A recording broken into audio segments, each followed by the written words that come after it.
이런 슬개골 연골연화증을 MRI 검사가 필요한가 필요하지 않은가 그런 것도 환자분들이 궁금해 하시는데요. 제가 진찰을 해보고 환자분을 진료를 해봤을 때 그 통증의 정도가 과도한 경우가 있습니다. 그림에서와 같이 슬개골을 좀 압박해서 좌우로 눌러보면서 굴곡을 시켜봤을 때 환자분들이 통증을 많이 호소하시는 분들이 계시거든요.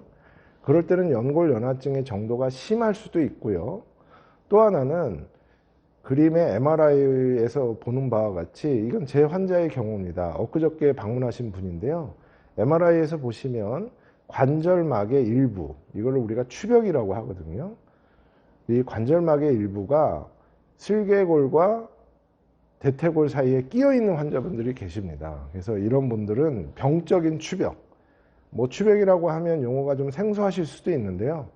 관절막의 안으로 자라 들어온 것이다 라고 이해하시면 되고, 이런 것들이 슬개골과 대퇴골 사이에 끼어 있으면 연골연화증을 계속 유발하기 때문에 이런 추벽을 제거하는 게 필요하죠. 이분은 아마 이제 곧 저한테 관절경 시술을 받으실 테지만 이렇게 형태학적으로 문제가 있는 경우가 있기 때문에, 또는 구조적으로 문제가 있는 경우가 있기 때문에 MRI 검사가 필요한 경우도 있겠습니다. 그러면 치료에 대해서 알아보겠습니다. 제가 지금까지 말씀드린 것 중에 엑스레이를 찍었을 때 슬개골이 이러한 각도가 틸팅이 되어 있는 경우, 또는 방금 보여드린 MRI처럼 추벽이 자라 들어와서 연골연화증을 유발하는 경우, 즉 형태학적이나 구조적으로 원인이 분명한 경우에는 그에 해당되는 수술적 치료를 해야 되겠지만, 그런 거 없이 엑스레이를 찍어봐도 정상이고 슬개골의 정렬 상태도 정상이고 다른 진찰 소견에서도 심하지 않을 때는 아까 말씀드린 대로 가장 흔한 원인, 즉 생활습관의 변경을 통해서 또는 운동요법을 통해서 충분히 치료가 가능합니다.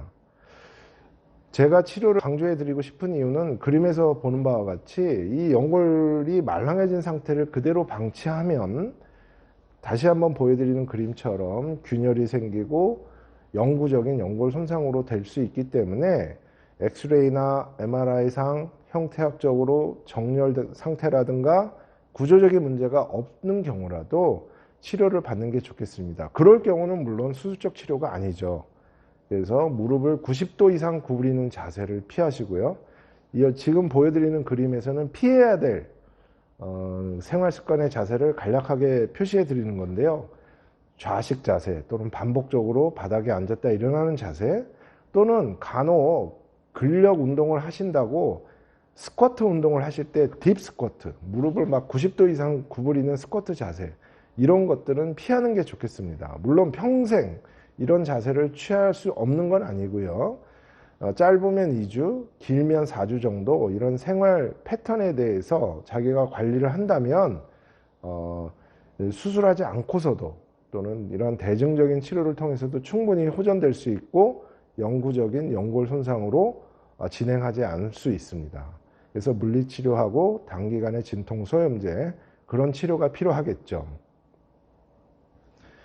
그래서 오늘 말씀드린 내용은 이제 연골연화증에 대해서, 결론적으로 말씀드리면 충분히 자기 생활습관이라든가 간단한 물리치료나 단기간의 약물치료로 호전될 수 있는 병입니다. 그래서 여러분들이 그런 것에 대해서 유념하시고 무릎이 시큰거리고 아플 때 의사의 진찰을 받아보시는 게 꼭 필요하겠습니다. 그리고 제가 마지막으로 드리고 싶은 말씀은, 과거에는 그 교과서에도 셀프 리미팅, 다시 말하면 자기 제한적, 풀어서 설명드리면 자가 치유 질환으로 인식이 되던 시절이 있었습니다. 그러나 저는 더 이상은 셀프 리미팅, 다시 말해서 저절로 호전되는 병은 아니라는 점을 분명히 말씀드리고 싶습니다. 그러려면 의사도 이 병 태생리에 대해서 환자분께 자세히 설명드리고, 환자분도 이 병을 잘 이해하셔가지고 영구적인 연골 손상이 되지 않도록, 그리고 자기 무릎의 정렬 상태라든가 MRI를 찍었을 때 구조적인 문제가 있다면 적절하게 치료를 하시고, 그렇지 않다면 생활 패턴을 조절함으로써 이 병을 잘 치료할 수 있다고 생각합니다. 절대 방치해서는 또는 저절로 낫는 병이 아니라는 거. 이것이 바로 연골연화증이라는 사실을 오늘 꼭 말씀드리고 싶습니다. 감사합니다.